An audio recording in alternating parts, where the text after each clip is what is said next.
Friday night. Even his mum's laughing at him. Was he acting when he went down injured 2 minutes into extra time? Now we'll go through the incident again. James Seguiaro comes over the top. It's 24-all. Chris Sando kicks the goal from the ensuing penalty. But before I give you boys a crack at it, Gus, TK, MG, we want to hear what the two coaches had to say. And as you can understand, Neil Henry was a bitter man at full time. Here's the Cowboys coach, Neil Henry, on that tackle. I mean, to decide the game on an arm that came off the ball and tapped a chin of a man that decided to stay down results in I think an unfair way to end a game of footy. You know, in our opinion, it's a decision that's made by the officials. It's a vital 2 points in the season. We're trying to stay in that top four. We can go from 4th to 7th. And I think that most rugby league followers out there would think that the way they end the game on that particular penalty is marginal at best. All right, Neil Henry has taken some licence there, saying that he thought his view was that of the most of rugby league fans. Before the boys have their say, let's hear from the other side of the race and John Lang, his reaction to it. Well, I only saw it on the big screen, you know, couldn't see from where I was sitting, but he hit him high, so it's a penalty. Very unfortunate for them, but I think if it happened 10 times, they'd give a penalty 10 times. Alrighty, let's hear what the roast panel have to say, and we'll start with Gus, because we are talking about people saying about the fabric of the game and a high tackle. Is Isaac Luke at fault? Let's say he was feigning injury. Is he at fault, or is it the system that's at fault, that we allow our players and then to stay down, go upstairs, check it, come back, there's a penalty? What's the most at fault here, Gus? I've been saying that for how long? A decade? Since Monkeys Road Greyhounds. Since Monkeys Road Greyhounds. He said it. Giving the opportunity for a player to stay down and let the video referee...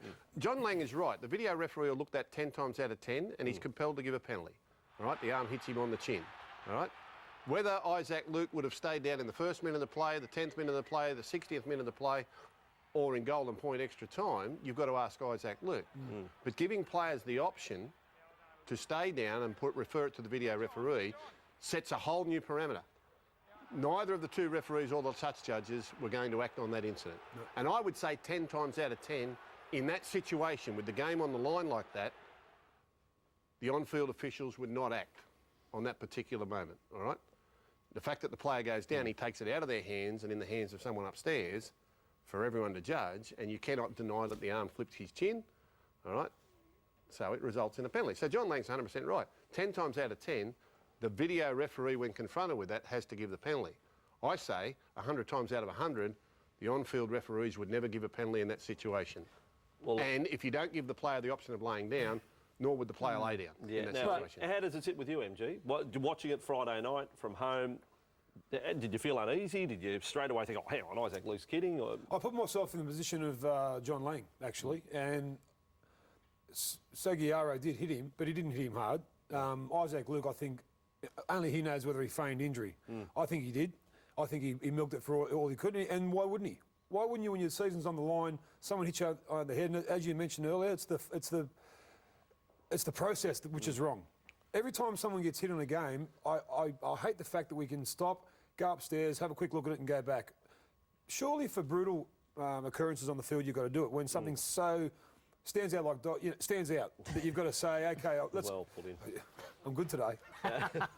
It stands out. You know what? You've got to go upstairs. But little things like that, to lose a game, I'd be livid if I was Neil Henry. But in the same regard, I'd be ecstatic because if I was John Lang. All right, I'll take one step further with you, TK. Then, in light of dubious sightings and all that. So does James Seguiaro now get charged for that as well? No, I don't think he gets charged for that at all, but I think they came up with the right decision. The fact of the matter that the on-field officials wouldn't make that call under normal circumstances at that part of the game, well, that shouldn't really matter because they should be making the same call at that part of the game that they make in the opening minutes, and that's a little bit of consistency we call for. He got spacked in the chops, and I think it did stun Isaac Luke a lot more. He did act, there's no doubt about it. He went on with the job, but initial reaction, he can't act that quickly. He got stunned by that swinging arm from Seguiaro. I think they came up with the right call. It's a tragic way to lose a game, but That's the way. I think you find it's the first penalty goal to win a Golden Point game since, I think, 2008. Luke Cavell did it for the Sharks. And that's why It you doesn't can't happen be. that often. That's why you Doesn't can't happen that be often. associated with a club, right? Because you saw two learned men there, two learned coaches, both with their poles apart with their views regarding that tackle, because one was against their club, one was So for Neil their Henry club. has been quoted in the past, Gus, of saying, I've encouraged... Yeah. Now, he didn't say it tongue-in-cheek. No, that's When right. Jonathan Thurston was getting hit after kicking, he said, I've encouraged him to stay down And that's for what- them to come back and check it. And that's what the video referee referral does. It encourages you to use that as part of your armoury. But Thurston gets up. Yeah, as same as like we saw with obstruction plays. The defensive side on their goal line was using the video referee as one of their defenders. MG, you played the game, all right. How many times do we get hit in the head during the course of a game, taking the ball up, tackling, running, and all those sorts of things? Every second time you run the ball up, you get hit in the head. Get hit in the head. So it allows the opportunity at any time to stay down and get yourself a penalty for being hit in the head. And I think we've proven that with that extreme super slow-mo camera. When we've run those playoffs, that you suddenly realise how often there is contact between arm, shoulder, bicep with the head, and that really proves it. I mean, I don't know what length of, what speed we go to replays to prove that. Yeah.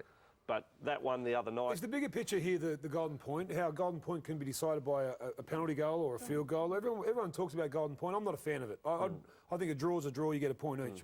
But that's not going to happen. No. Why can't we in golden point have a golden try? And if you are the perpetrator of a penalty, you come straight, you're off for that amount of time. So we've got 13 on 12 or 13 on 11, and you've got to score a try. I'm more happy with, you can kick a penalty goal in extra time, but the other team get a chance to hit back. You play the full 10, and only a try in golden point finishes the game there and then. Okay. Only a try finishes it. So you can kick a field goal, but then the other team gets a chance to respond to it. If you kick a penalty goal, the other team still gets a crack. But, I mean, that's another issue.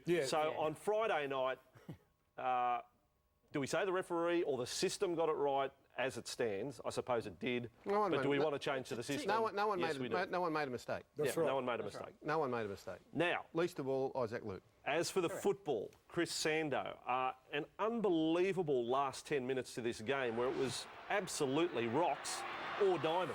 Well, he could have lost the game for him twice. We all thought there he did. And he wins it for him 3 times. Yeah, no, he's an enigma, but he's becoming a sensational one at that. It's great chasing by Matty Bowen, and Ray Thompson in the end brings him down. But he's one of them players, Sando, who's just in the game from the first to the 80th minute. He's the most active halfback in the competition, isn't he? Missed goal well. Has only missed 12 kicks all year, MG. He's kicking at 85%, Chrissy Sando.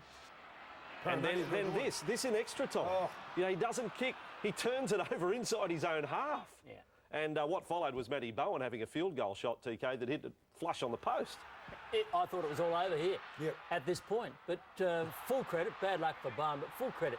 Chris Sando is the man who has sparked the Rabbitohs and their run towards the finals. And big tick for him because he signed with the Parramatta Eels, and unlike so many other players in the competition at the moment, his form hasn't gone backwards. He's lifted to another level, Chris Sando. He's boom or bust, but you know, creative halfbacks are like that.